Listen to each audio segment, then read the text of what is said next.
我来了。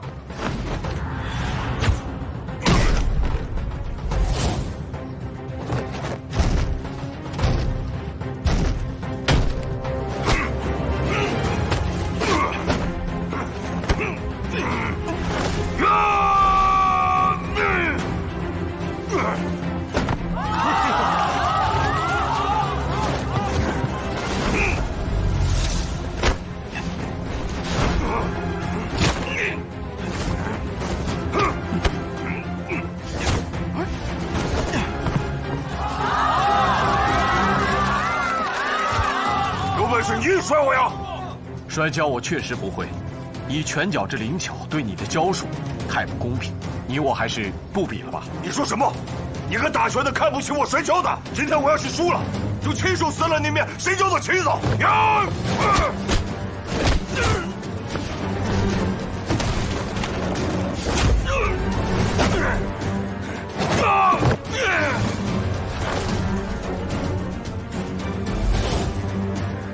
你不是拳脚灵巧吗？怎么不打？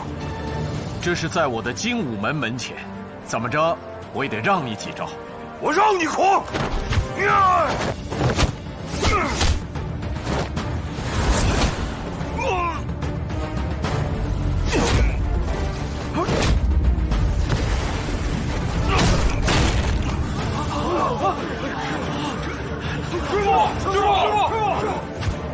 承让。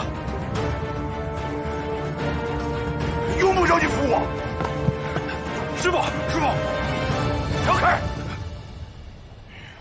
拿我的裙子来！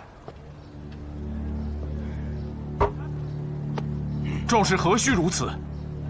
我说了，输了就撕了这旗。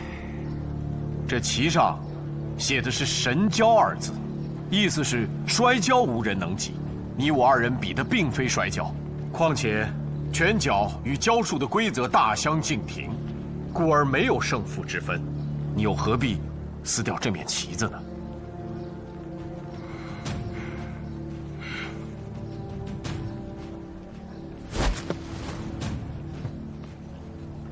阿图兄弟，这面旗子来的不易，为了一个霍元甲给撕了，岂不是可惜？他说的也不是没有道理，摔跤和拳脚本来不同，分不了胜负。你先退下，待老夫和他决一雌雄。那就有劳雷大侠了。走。霍元甲，你拳脚功夫果然不俗，难怪你目中无人。雷老前辈，报上的声明有误会，且听袁甲解释。哎，雷大侠，您的武功绝非华而不实，虚而无用，少跟他理论，护上武林的颜面全靠您了。拿刀来！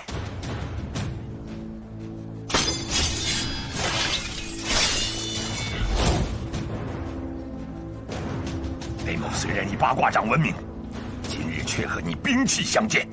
雷老前辈，不要听别人的挑唆，且听我解释。少啰嗦！你不拿兵器吗？那可就别怪老夫不客气了，吃我一刀！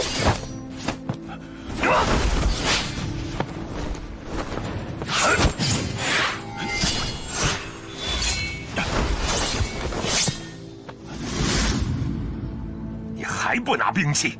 前辈非比不可，非比不可！师傅，我去给您取霍家枪来。不，雷老前辈用的是刀，取刀来。是。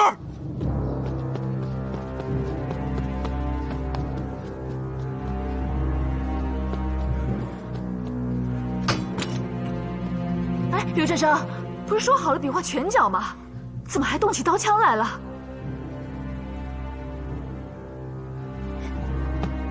快扶我出去！师傅，宝刀在此，接刀！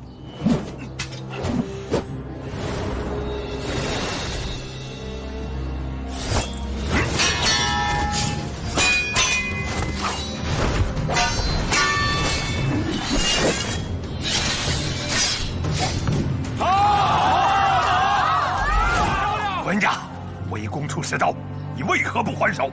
您是前辈，晚辈礼让，理所当然。哼！果然是巧舌如簧。你若是懂得江湖规矩，又怎能得出那样的声明？今天说的再好听，雷某刀下也不会留情。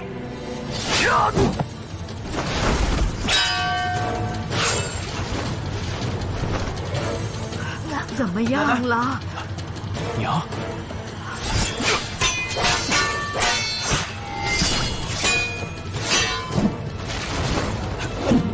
我儿子没伤着吧？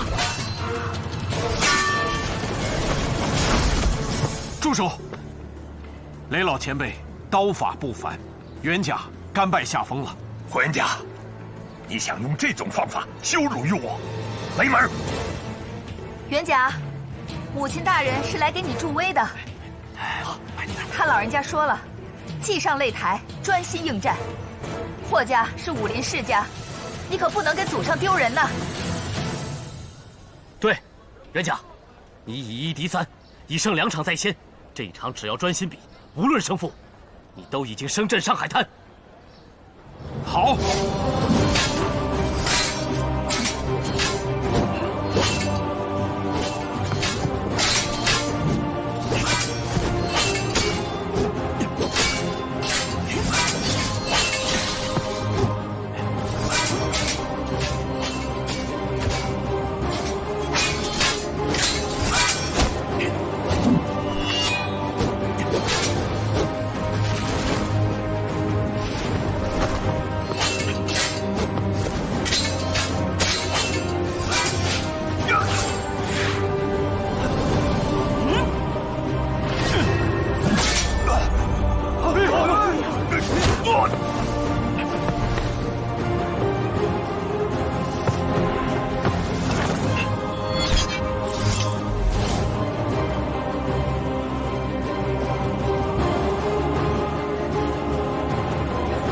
王武，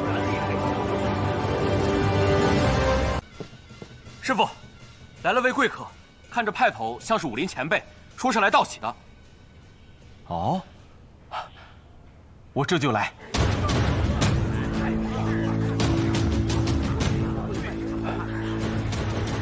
来者定是沪上武林的前辈。袁甲初来乍到，在此请问前辈尊姓大名？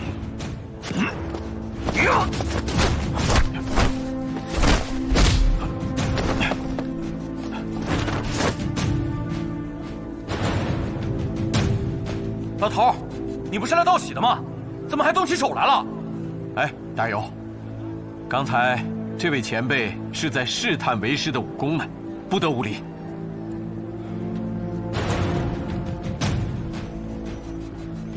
前辈，刚才您那几掌出神入化，冤甲佩服。请问，您是八卦门的哪一位前辈啊？哼，有眼无珠的家伙！告诉你，这位就是八卦掌江南第一高手，美髯公雷霆云。啊，原来是雷老前辈，失敬失敬。小的时候就听家父说过，前辈是八卦掌的一代宗师，今日得见，三生有幸。哟，说的倒是好听。不如跪下，磕仨头，认了干爷爷，然后自己砸了精武门的牌匾，改投八卦门算了。你再说一遍。哎，这位先生，何以出言不逊呢？是你出言不逊在先，还怪得了别人吗？袁甲什么时候得罪过前辈？你少装糊涂！雷某今天就是专门来找你比武的。你不是说沪上武风华而不实吗？今天我倒要领教领教你实在哪里！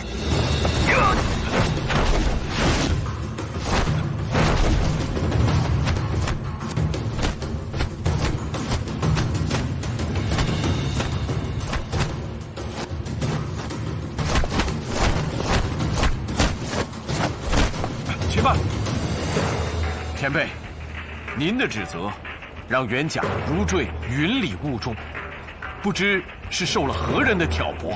住嘴！你自己口出狂言，还说别人挑拨，袁家何曾口出狂言？那我问你，金门霍元甲可有第二个？应该没有吧？那就是了。沪上武林中人，岂容你羞辱？就是，你霍元甲也太狂妄了，就会东躲西闪的。霍元甲，话说的这么响，你到底练没练过武啊？对呀，让开，让开，让开！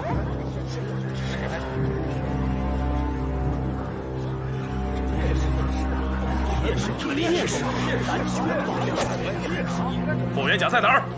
让他出来受死，要不然我就砸了他的精武门！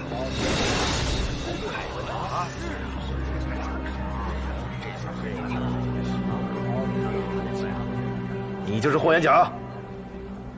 幸好雷兄掌下留情，这小子还有气儿，要不然我真要后悔来晚了。这位南拳的叶前辈，袁甲和雷老前辈有些误会。误会不了，雷兄眼里不揉沙子，这一点跟我叶双行一模一样。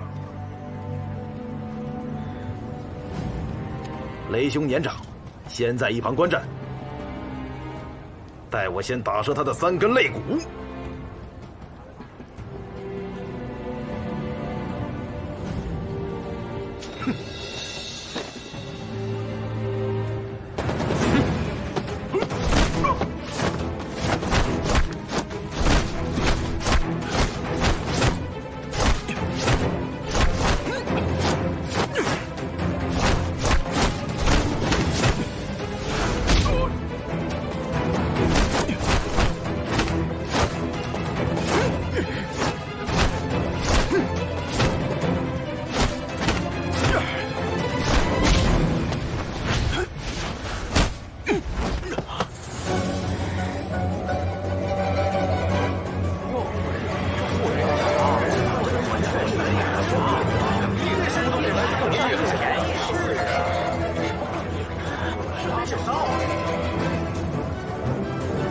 有两下子，生死文书。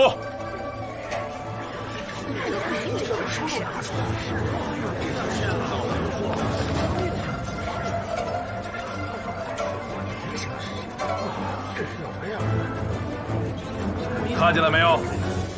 我已签了字，该你了。签了文书再过招，胜负在人，生死在天，打死你活该。两位前辈，袁甲初来乍到，确实不知哪里得罪，还望明示。少啰嗦！你羞辱我们的话，难道还想让我在这再说一遍吗？赶紧签了文书，我已经等不及了。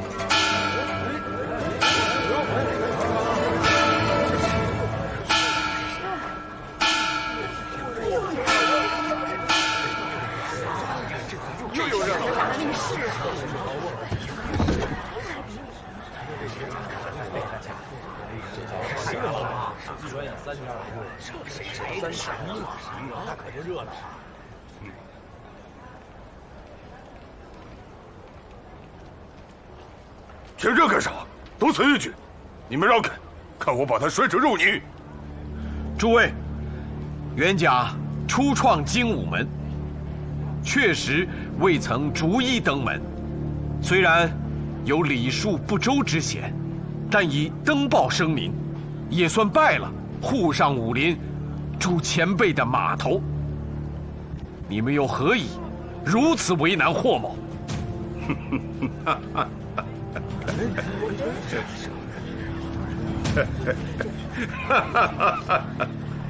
你那个声明也叫拜码头，笑话！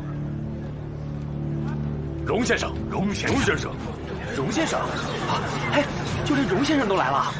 看了报纸我就想，姓霍的如此狂妄，我琢磨着得有人来教训教训他呀。所以这一大早就赶来看热闹，没想到3位大侠早到了。霍元甲，你既出狂言，就说明你早就有心理准备，别卖关子了。这3位可都是沪上武林响当当的人物。霍元甲，你想跟谁先比啊？自己挑吧。这位先生，霍元甲未曾想过和任何人比武，更何况这里也不是比武的地方。不是比武的地方。哦，我明白了，你是嫌没有擂台呀？是，高手对决是要有个擂台，这好办。红玉堂的人在吗？哟，这是要打擂台，请荣先生吩咐。找些木匠在这儿搭个擂台。是。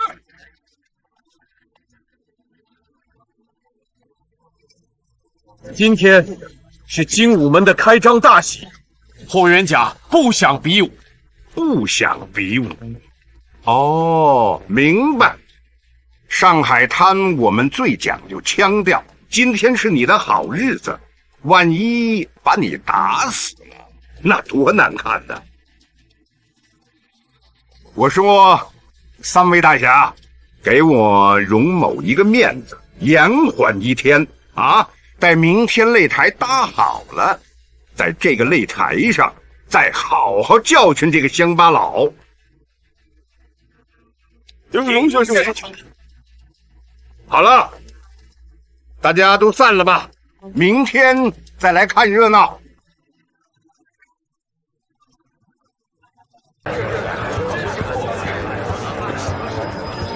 霍元甲，明天擂台之上有你好看。滚！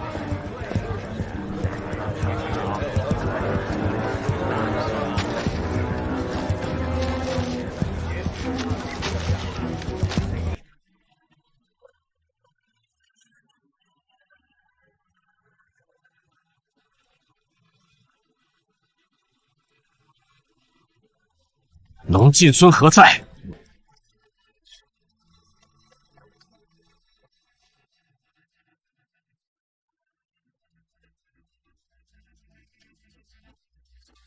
龙先生，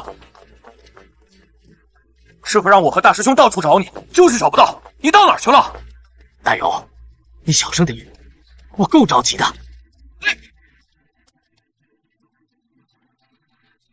龙进孙，门口的这些人，你怎么解释？我跟你说了也没用。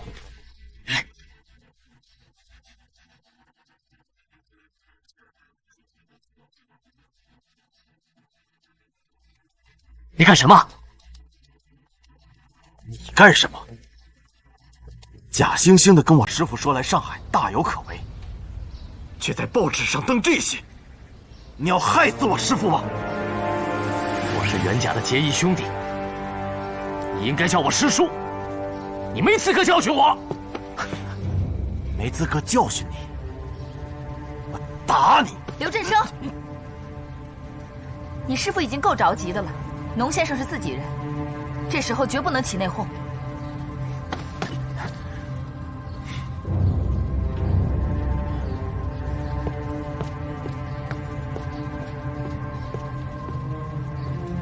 嫂夫人，请听我解释。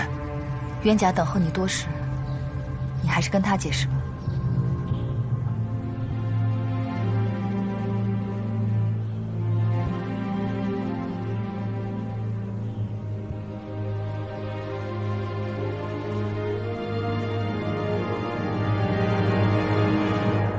袁甲，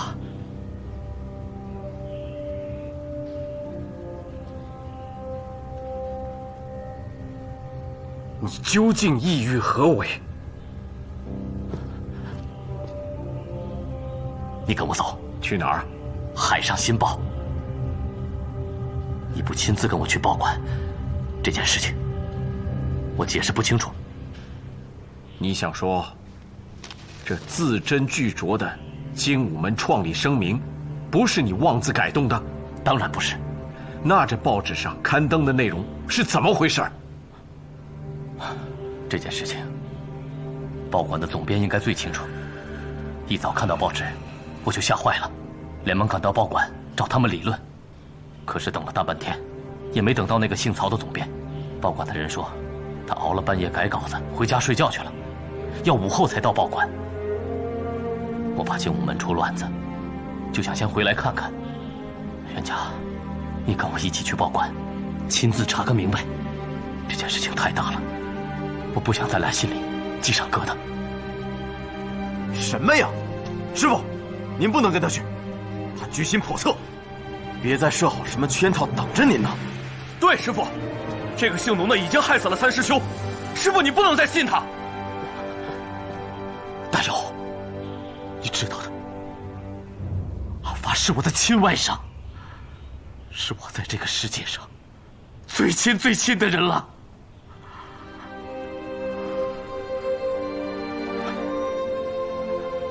袁家，你若信我，就跟我去报馆查个究竟；若不信我，我也不再解释。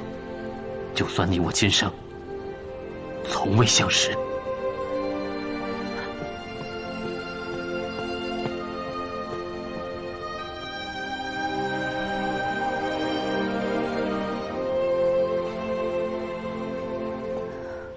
袁家，大难临头之际，是农先生替咱们埋葬父兄，按道理，他还是可信的。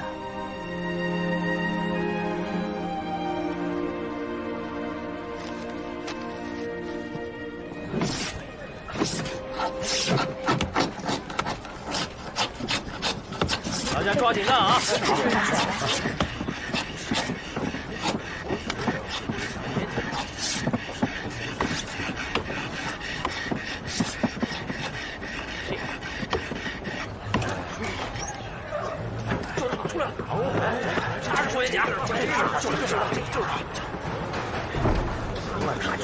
回家！你们加油！加油！怎么着？干嘛？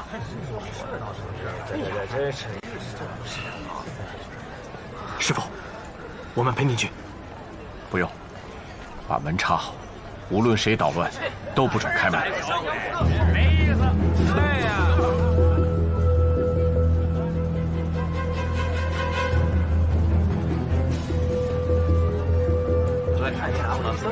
慢走啊！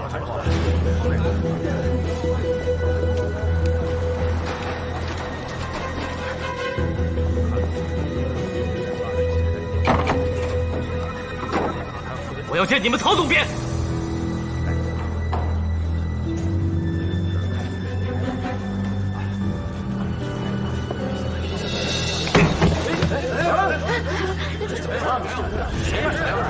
谁在报馆闹事啊？啊？是谁干的？愣着干嘛呀？给巡捕房打电话呀！这人是谁呀？姓曹的，谁让你改了精武门的声明？报馆的操守何在？是你呀！来来来，我正好有事儿找你。来来，进来说。来，坐。我就问你，是谁让你改了我们的声明稿？消消气啊，消消气。我先问你一个问题：到上海滩来开精武门的霍元甲，他到底能不能打？你什么意思？我今天一大早派了3个记者，到你们精武门门口守着。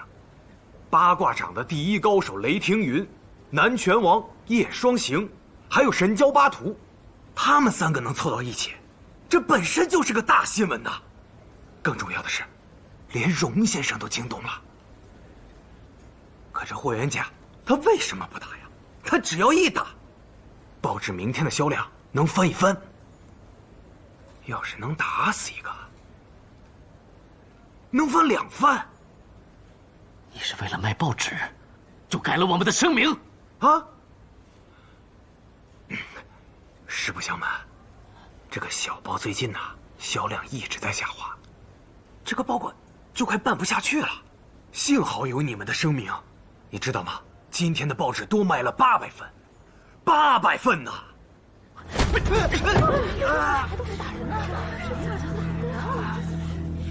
打得好，打得好！你打完我，我也就心安理得了。不改你的声明，我这报馆就要关门了。外面这些人，从编辑到记者，从职员到乡里，大家的饭碗就都没了。关键是，我已经欠了他们3个月工钱，他们能饶得了我吗？你一个人打，也就是解解气，他们要动起手，那是要我的命啊！你，好了好了，你也消消气。现在咱们说点正事啊。霍元甲一个乡巴佬来到大上海开精武门，不就是为了挣点钱吗？本来就是个打拳的，难道还怕比武？你回去跟他好好说，明天一定得打，不然我这报纸的销量又要下去了。这样，我报馆的收入分你们一半，好不好？你无耻！我掐死你！景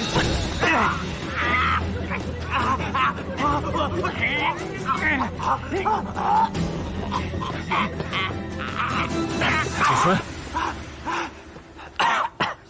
小农子，我告诉你，报馆可在租界里，你敢行凶，是要被巡捕抓去枪毙的。喂，景孙，你又是谁啊？霍元甲。你就是霍元甲？看你这文文静静的样子，不会一上场就被人给打死吧？那我这新闻可就没得做了。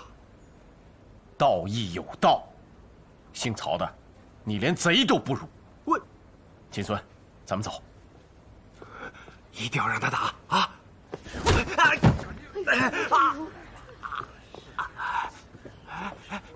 一定要打！真没想到，碰上这么个无赖。元甲，是我对不起你，让你把整个上海的武林都得罪了。现在解释也解释不清楚，我看只有连夜走了。走？金门霍元甲的名字已经出现在报纸上，若是就这么走了，岂不被别人嘲笑？那怎么办？难道还真的逼我啊？你还记得你是怎么劝我来上海的吗？精武门既开，哪有随便关门之理？欲推我精武之道，借擂台扬威，也许是必经之路。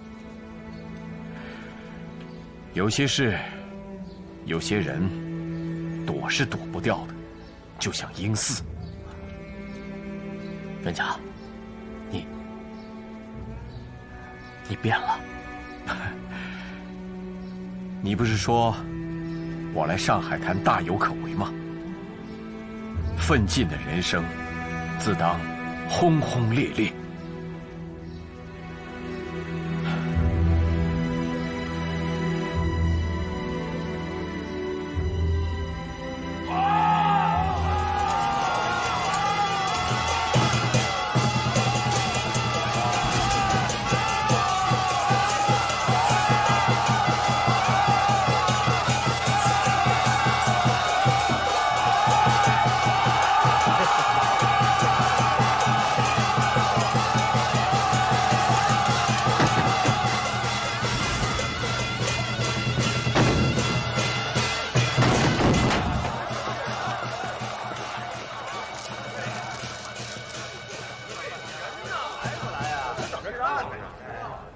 霍元甲怎么还不出来呀？啊，是不是怕被打死啊？趁天黑带着一家老小跑了吧？请大家安静一下，大家安静一下，请大伙放心。昨天夜里，荣先生已经派足了人手，把他们的家围得水泄不通，想跑没门儿。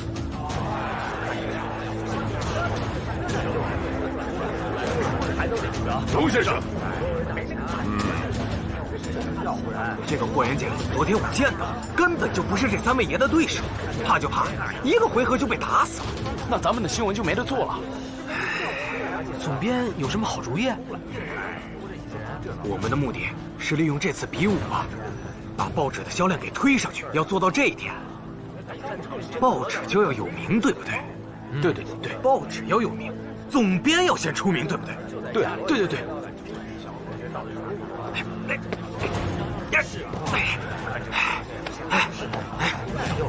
推上去。来，一边！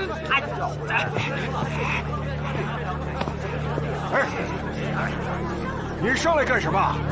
啊！我是海上新报的，我说两句啊。你，沪上武林的各位高手，扬昌里弄的诸位贤达，大家好。鄙人就是海上新报的总编曹达人。霍元甲的声明就是刊登在本报的。对了，在座可能还有很多人呢没看过报，没关系，现在我就再念一遍给大家听一下啊！报纸，大家看清楚，海上新报昨天的新闻，拳打江南门派，脚踢沪上武林，这个就是霍元甲声明的标题。世人言，江南之地，物华人杰，沪上里弄，卧虎藏龙。今门霍元甲，自幼习武，至今30载，行走江湖10余年，未尝败绩。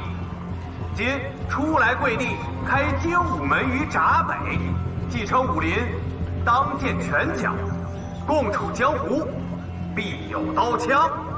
元甲以凛冽之姿踏入上海，推精武之门是小，革沪上武风是大。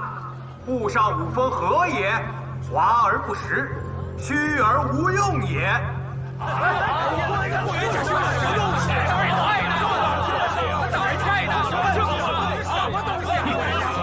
还没完啊！拳打江南门派，脚踢沪上武林。霍元甲欲以一己之力扭转沪上武风。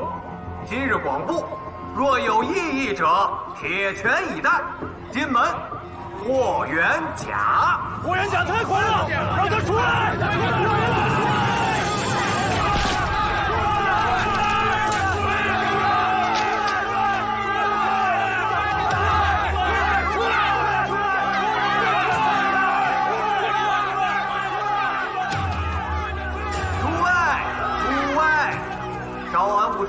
再听曹某人多啰嗦两句，看见霍元甲送来的稿件，气得我真想把他撕得粉碎。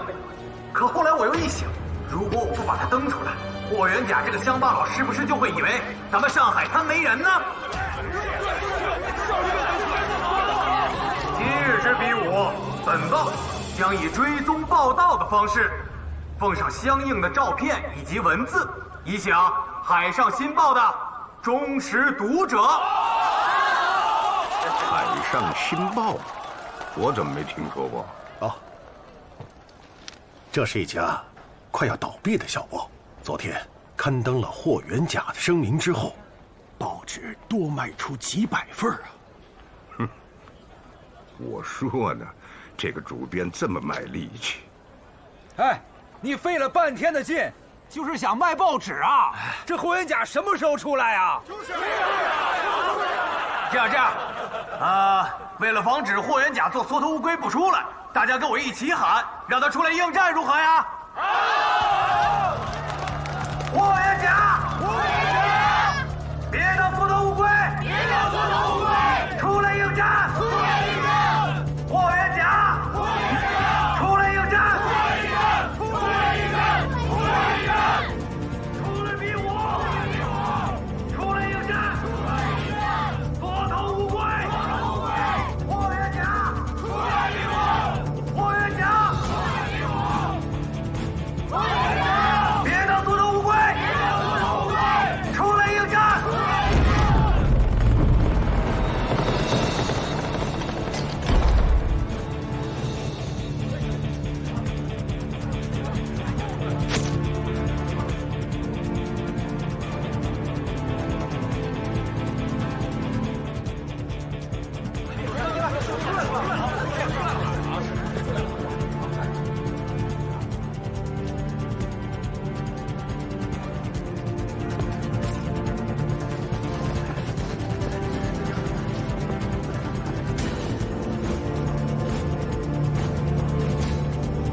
霍元甲，请签生死文书。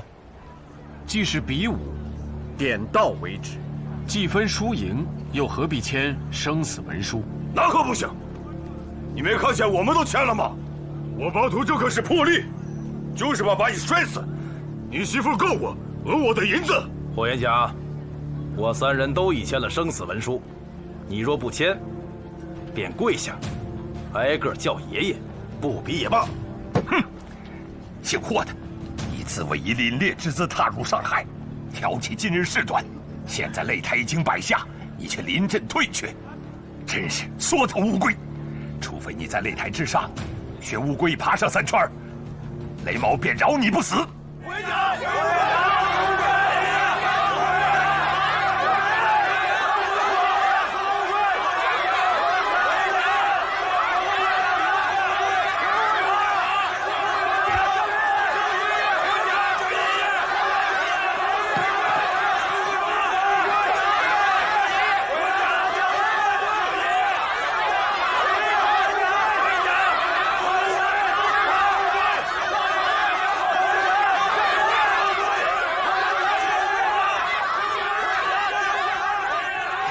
霍元甲，要不要我拉你上来啊？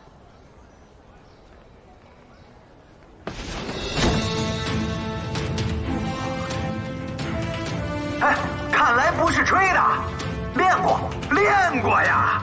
刚才大家也看见了啊，我要是没人帮忙，是上不来的，说明霍元甲的功夫肯定是比我强。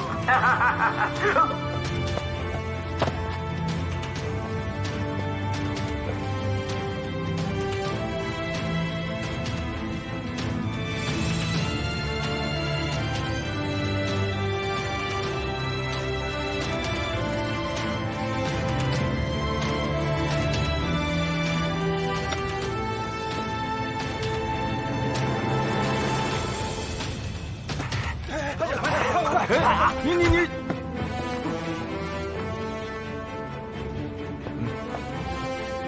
文书已签，胜负在人，生死在天，横尸擂台，对手无关。霍元甲，沪上武林3大高手都在下面，先跟谁比武，你自己挑吧。既如此，愿先讨教南拳。好，现在有请五鹤双形震天下，劈山倒海南拳王叶双形叶师傅上场。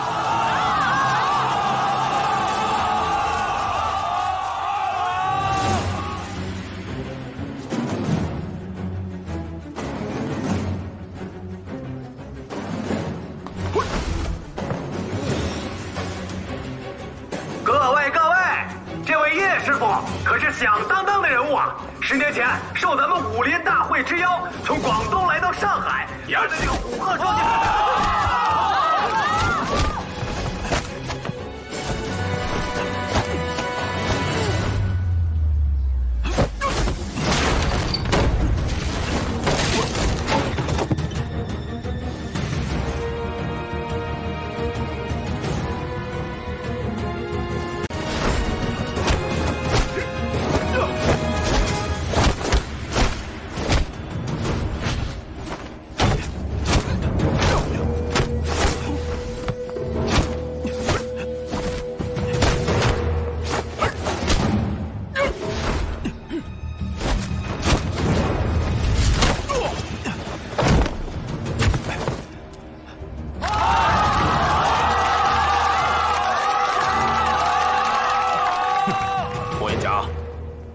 该出拳了吧？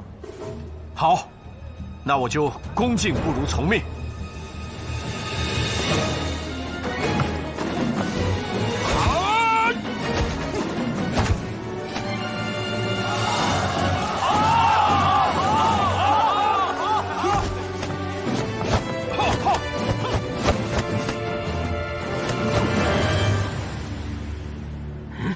你会打南拳？略知一二。不用自家本领，竟用南拳对我，狂妄之极，欺人太甚！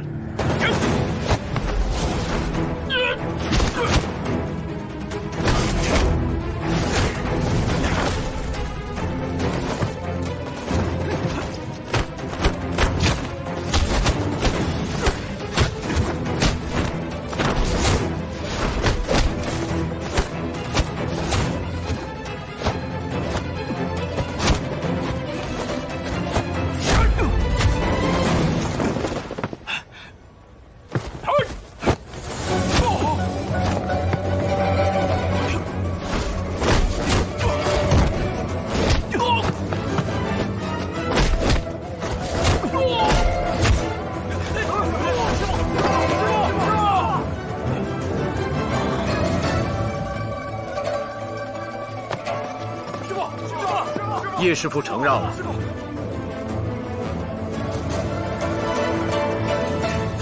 你赢了。叶双行技不如人，今日就离开上海滩，回广东。叶师傅，请留步。你还要怎样？叶师傅，刚才你我同用南拳过招时，袁甲已落下风。之所以取胜，是因为我拳路突变，侥幸而已。叶师傅的南拳，鹤借虎威，虎随鹤行，出神入化。袁甲学武多年，虎鹤双形也只是听说过，今日得见，十分钦佩。希望日后能与叶师傅共同切磋武功，相互学习。哼，输了就是输了。叶某人认账，用不着你奉承。哼，叶师傅，就算是输了，你也用不着离开上海滩。你我三人同写着生死文书，谁赢他都算赢。我来了。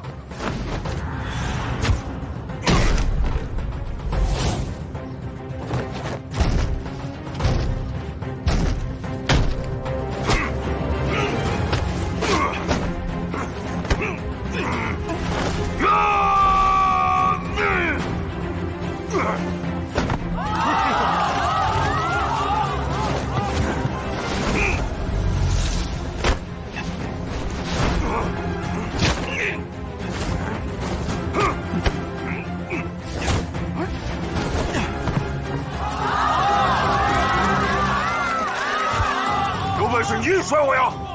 摔跤我确实不会，以拳脚之灵巧对你的招数，太不公平。你我还是不比了吧？你说什么？你个打拳的看不起我摔跤的！今天我要是输了，就亲手撕了那面谁家的旗子！呀！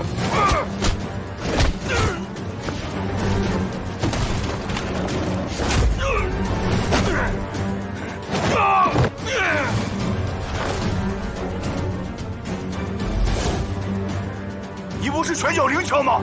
怎么不打？这是在我的精武门门前，怎么着我也得让你几招。我让你狂！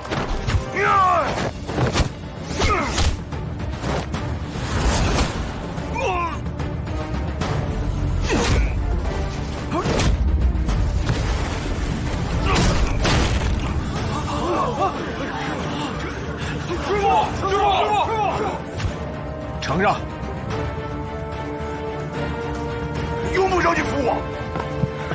师傅，让开！拿我的裙子来！壮士何须如此？我说了，输了就撕了这旗。这旗上写的是“神交”二字，意思是摔跤无人能及。你我二人比的并非摔跤，况且拳脚与跤术的规则大相径庭，故而没有胜负之分。你又何必撕掉这面旗子呢？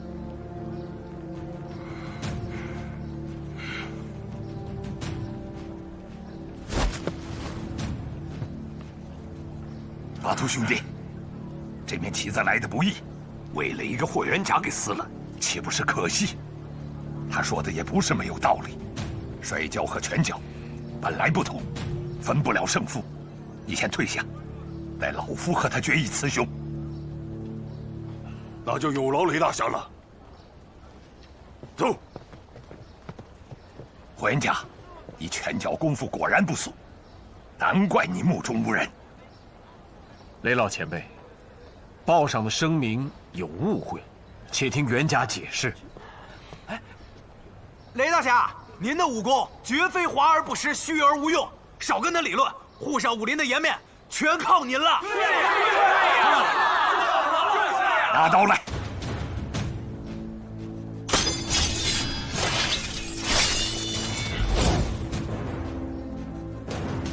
雷某虽然以八卦掌闻名，今日却和你兵器相见。雷老前辈，不要听别人的挑唆，且听我解释。少啰嗦！你不拿兵器吗？那可就别怪老夫不客气了，吃我一刀！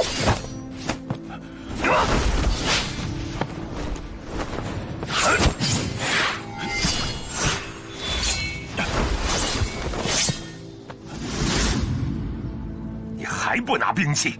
前辈非彼不可，非彼不可。师傅，我去给您取霍家枪来。不，雷老前辈用的是刀，取刀来。是。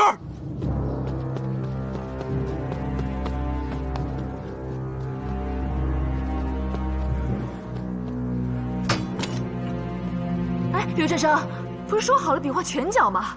怎么还动起刀枪来了？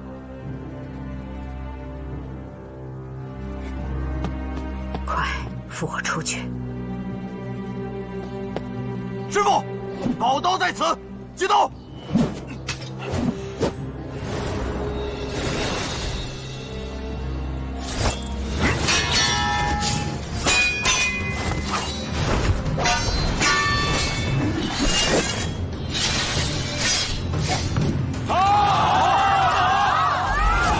文家，围攻出世道，你为何不还手？您是前辈，晚辈礼让，理所当然。哼，果然是巧舌如花。你若是懂得江湖规矩，又怎能得出那样的声明？你今天说的再好听，雷某刀下也不会留情。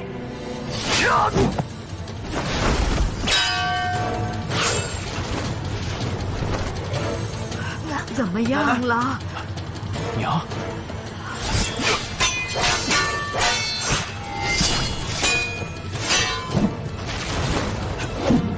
我儿子没伤着吧？住手！雷老前辈刀法不凡，袁家甘拜下风了。霍元甲，你想用这种方法羞辱于我？雷门！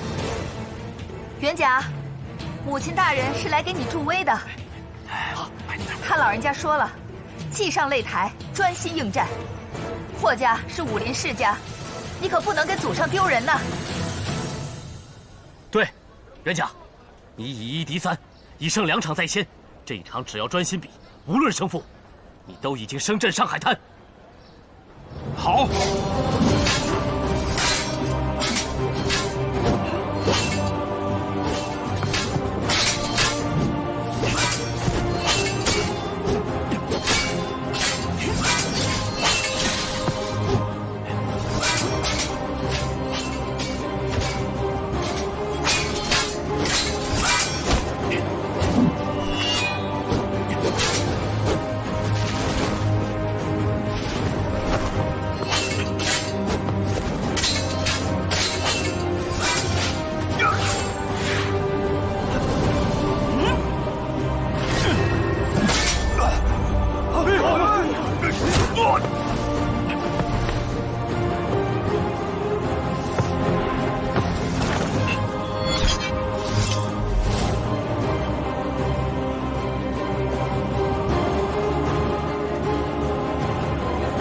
王武，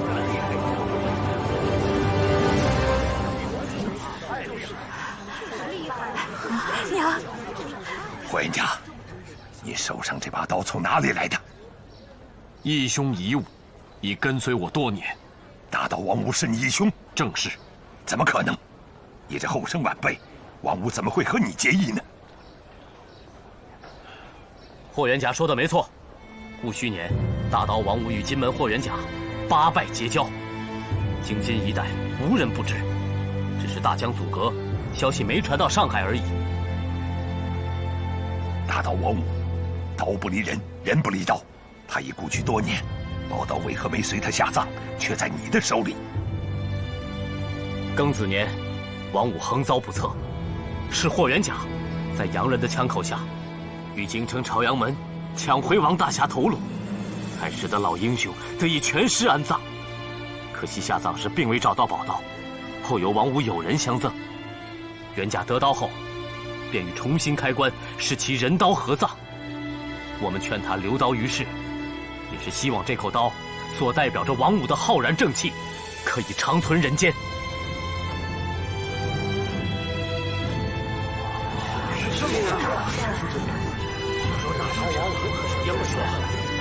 霍元甲，我问你，果真如此？正是如此。既然你做人方正，又为何在报上口出狂言呢？我刚才说过了，这里面有误会。报上的声明，并非是我撰写的原稿。别拍了，快走快走！拦住这个姓曹的！拦住他！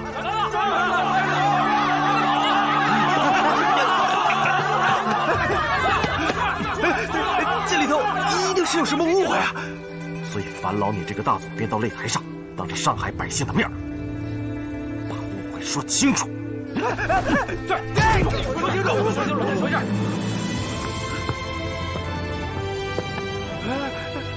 开保管的，刚才你在台上油嘴滑舌的，我看你就不是好东西。你说，你登的声明可是出自霍元甲之手？我确实是接的霍元甲的声明稿啊，只是我觉得他没把事说明白，我不过就是给他锦上添花，稍加润色了而已。说什么？稍加润色，锦上添花？锦孙，曹总编，该声明的原文，你是否还记得？我却记得。今日，众人之怒，不外乎因为海上新报的那份声明。但报上所登之声明，并非是我们送到报馆的那份，而是这位曹总编的篡改之作。是他写的！霍元甲，你的原稿是怎么写的？你说来给大家听听。好。因兹事体大，该声明的原文是我和晋孙贤弟字斟句酌而成，故记忆犹新。今日我便在这台上念给大家听，算作正式的声明。霍元甲拜沪上武林志士书，世人言江南之地，物华人杰。沪上里弄，卧虎藏龙。霍某自幼习武，后因事流落江湖，机缘巧合来到贵地，贸然开精武门于闸北，诚惶诚恐，夙夜不安，故以声明为帖，呈拜上海武林诸前辈。精武之力，非以门派自诩，实欲求强中华国民之体魄，除东亚病夫之谬论。今门霍元甲再拜。原来这么回事啊！姓曹的总编真不是个东西，篡改声明，挑拨离间，安的是什么局啊？无良文人想多卖几份报纸而已呗。姓曹的，都是你干的好事。雷老前辈啊，我也是迫不得已才改了几笔，这报馆实在是经营不下去了。改了几笔，你倒轻巧。上海武林险些血雨腥风，看老夫不宰了你！雷老前辈，请息怒。霍元甲，姓曹的害你不浅，你怎么还替他说话？今日与上海武林诸位前辈高手拳脚相见，根源确实在这位曹总编，但他的报馆我去过，正如其所言，经营惨淡。我想，作为一报之总编，一时昏了头脑，做了错事，也在情理之中，绝非十恶不赦之辈。是，霍元甲，你这是曹某人的知己呀！住口，还狡辩！霍元甲，这头坏人绝不能轻饶他。雷老前辈，看在我的面子上，您就放过他吧。我想，他经过今日之教训，一定会痛改前非的。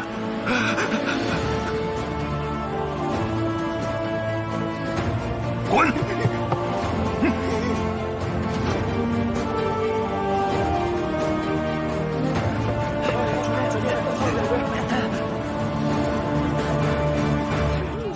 是这么回事啊！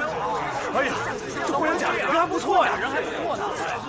霍元甲，我与大道王五交情甚深，他的人品我信得过。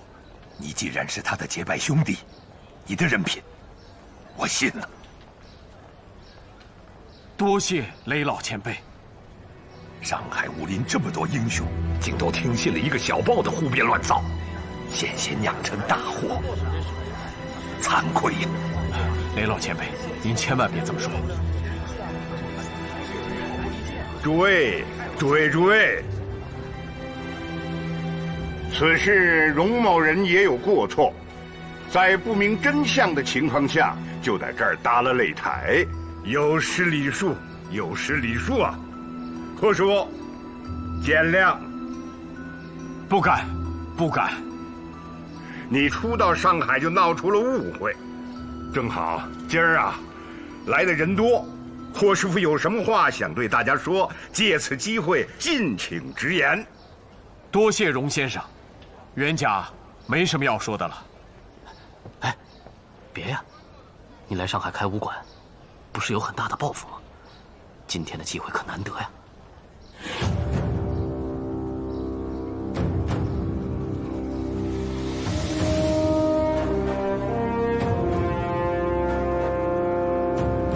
诸位父老乡亲，沪上的武林同道，如今国事艰难，洋人肆虐，万民羸弱，作为武林中人，如何能激发国民习武强身之愿望，实为今日之所急。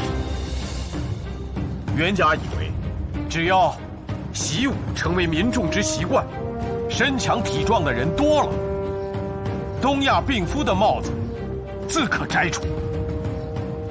所以，精武门希望广招愿意习武的后生，为国家之强盛、民族之未来尽微薄之力。说得好，霍大侠武功高强，我愿意跟你习武。霍元甲说的对，我送我孙子来精武门。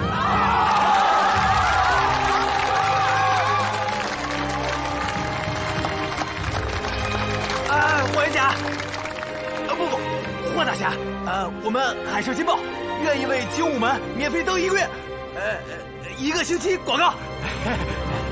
如此，多谢曹总编了。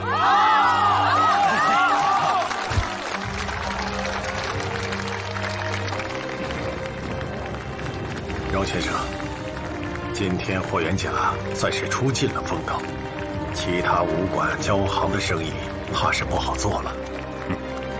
上海滩的武林原本就群龙无首，来个霍元甲，这不挺好的吗？看来您挺器重他呀。哎呀，霍元甲是个难得的人才呀，待会儿给他送个帖子，请他到家里边来喝茶。是。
师傅，你个败家子，怎么这么早就回来了？码头上的活干完了没有？你也不想想，领不到工钱，咱们爷儿俩吃什么啊？师傅，今天码头有条从上海来的船，他们都在议论一件事情。哼，我让你白天专心干活，晚上专心练武啊！你一个败家子啊，长着耳朵偷听别人东谈西论的干什么？师傅，他们都在议论打擂台的事情。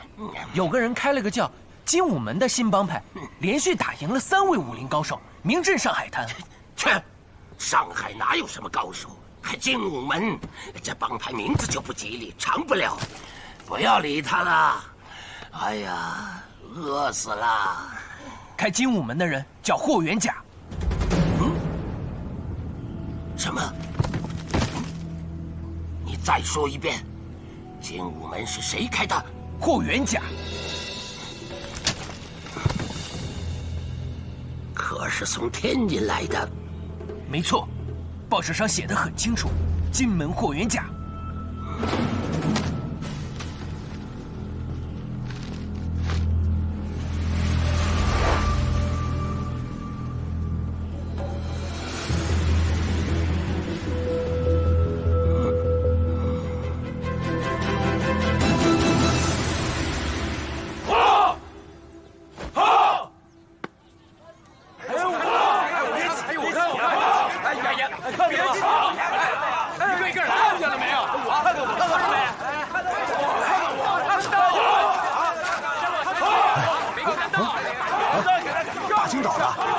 就有这么多人练武了啊！那是上海滩最红火的武馆，这武馆要赚很多银子吧？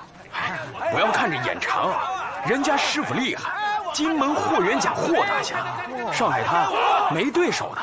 哎，你看，这几个后生都是来报名的，还没报上呢，要等到晌午人家才会出来见。体格不好的，选不上的。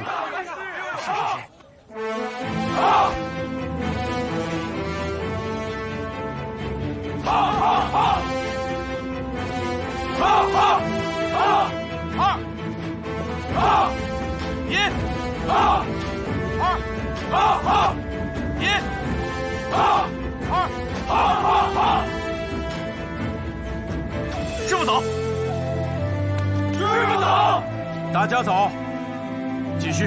哎，1，好，2，好。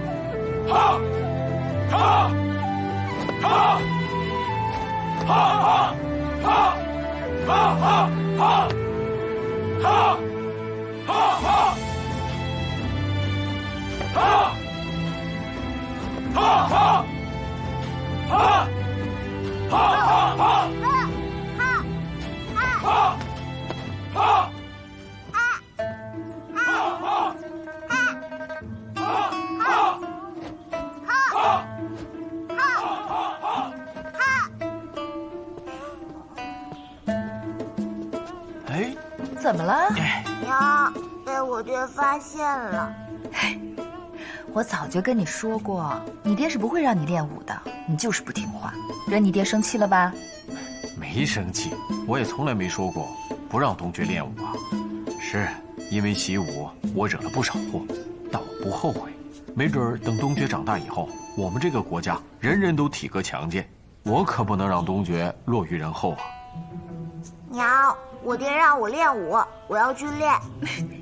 东爵啊，现在可不行，你还小，这筋骨还没长成，还不适合练武。那要等到几岁呀？爹是从7岁开始习武的，你就等到7岁吧。啊，7岁。啊，娘，早。娘早。早。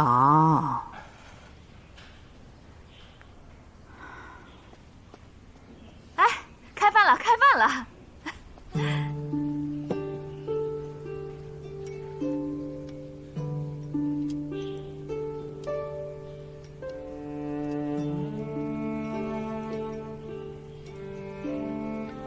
娘，你没睡好吧？啊，肯定是前来学武的弟子太多了，连内院都占上了，天还没亮就练武，一定是吵到你了吧？你爹年轻的时候也是天不亮就练武，我早就就习惯了。啊，可是您的脸色可不太好。做噩梦了，连着3天，同样的梦，一闭上眼睛就被吓醒。啊，那什么梦啊？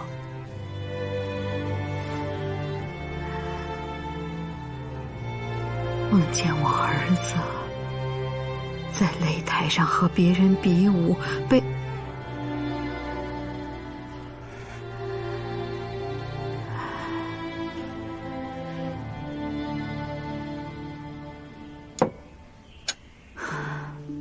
准是那天在门口打擂台，把娘给吓的。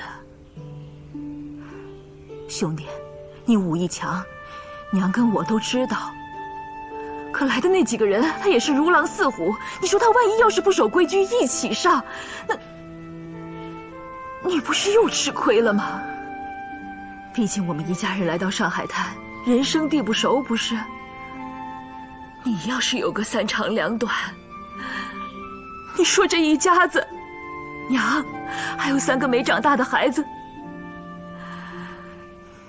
，14个，妹妹可又怀上了。大嫂，娘，今晚睡觉前我给您烫脚，脚烫舒服了就睡踏实了。夜里我被吓醒了，都不敢再合眼呢，怕闭上眼睛，冤家就在擂台上和别人打架。我就只能眼睁睁地看着房梁，可我这眼神太不争气了，我看着看着就什么都看不见了。娘，您本来眼睛就不好，可千万不能再这样了。要是想让娘睡得安稳，除非你答应娘一桩事。你说，别说1桩，就算100桩、1000桩，儿也都应您。从今往后，你不许再上擂台，你不许再和任何人比武。这……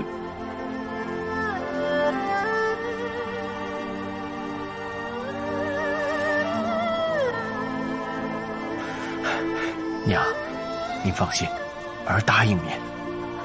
好，这回可好了，娘可以睡个安稳觉了。哎。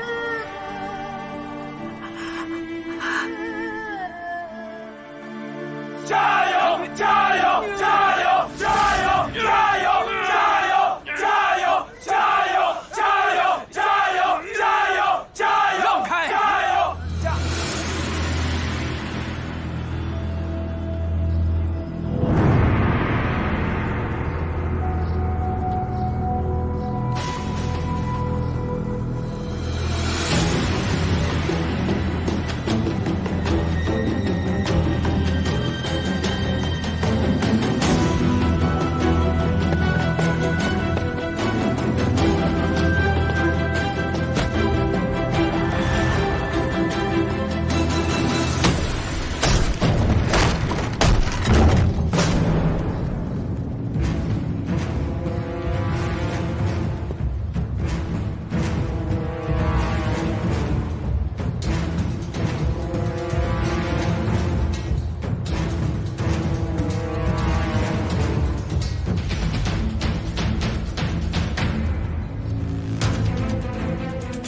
进别人家不知道叫门吗？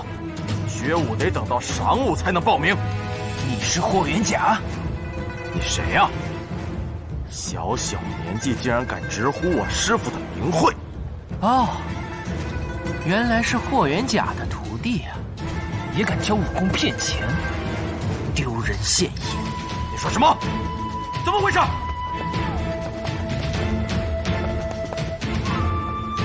谁啊？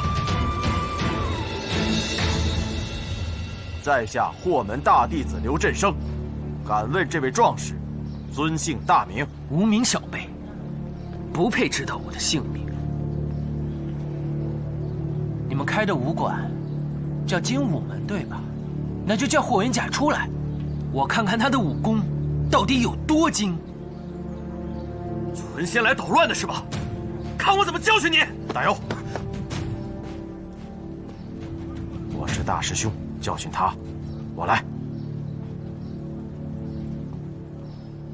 我师父来上海成立精武门，为的是光大中华武学。我们不想与任何人为敌，可是有故意来捣乱的，我们不怕。那就来吧，刚好拿你活动活动筋骨，活动开了，待会儿好收拾霍元甲。狂吐猪口，看招！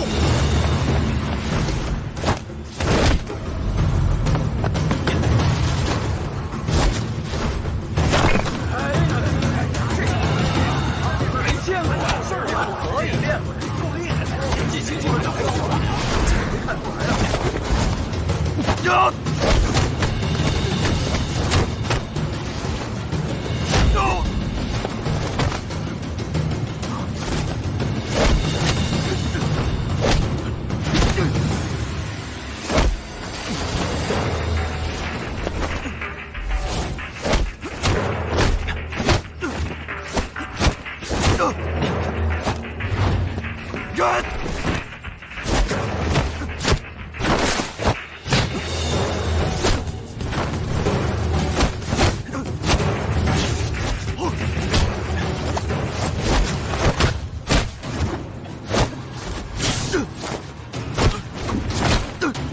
这么打下去，要打到什么时候啊？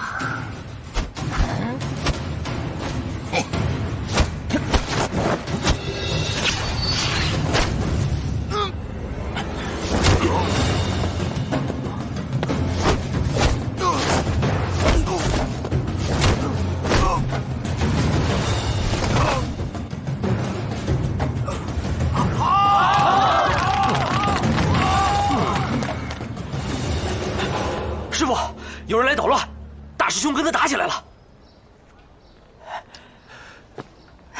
元甲，啊，娘，我去看看。您放心，我不和别人比武。没事。你还带了帮手啊？谁啊？哪个暗器伤人？站出来，我看看。输了就是输了，还找借口。让我来。娘！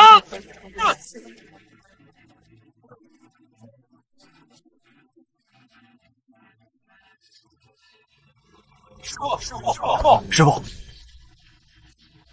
怎么回事？是来捣乱？师傅，大师兄他输了。我没输，他们用暗器。哪儿？我看看。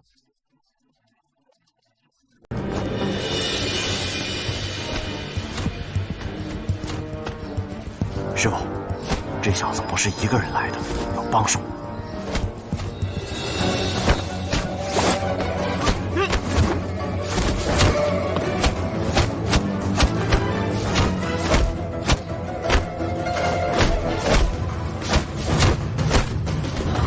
这个比刚才那个还厉害呀！照这么下去，体力就耗尽了。哎呀，待会儿怎么打霍元甲呀？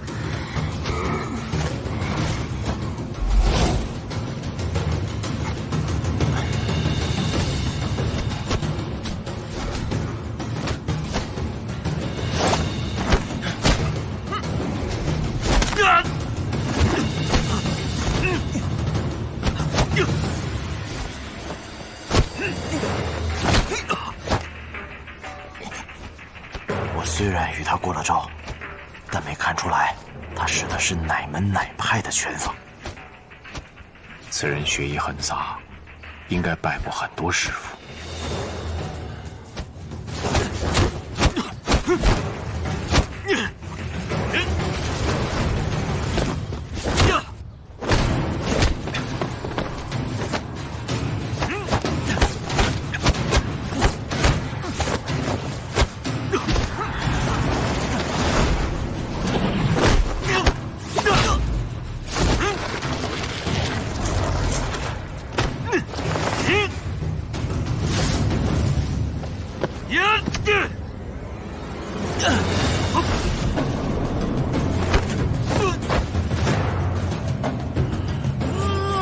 右腿。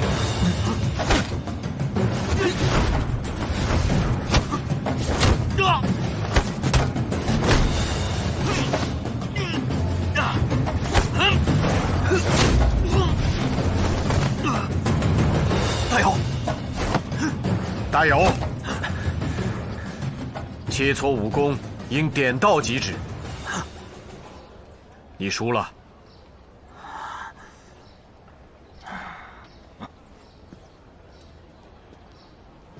在下精武门霍元甲，请问阁下尊姓大名？你就是霍元甲，徒弟教的不行啊，一个不如一个。来吧，该你了。这位小兄弟，你刚才的身手我已经见过了，失敬失敬。来，请到里面喝茶。喝茶？喝茶我可不感兴趣，我是来找你打架的。我从来不和别人打架。哦，我说错了，不是打架，是比武。你开武馆的，不会不与人比武吧？海上新报我也看了，连续赢了3位武林高手，难道都是你请的戏子，故意输给你的，帮你上报纸收徒弟骗银子的吗？这位小兄弟，你我素不相识，何故口出狂言呢？我可早就知道你了，我日夜练武功，就是希望有朝一日能够打死你。哦，看来这位小兄弟和霍某有夙愿了，请报上尊姓大名。我的名字可长着呢，你听清楚了啊！洗耳恭听。我的名字叫拳打霍元甲，脚踢精武门，这10个字好听吗？快来受死吧！哎。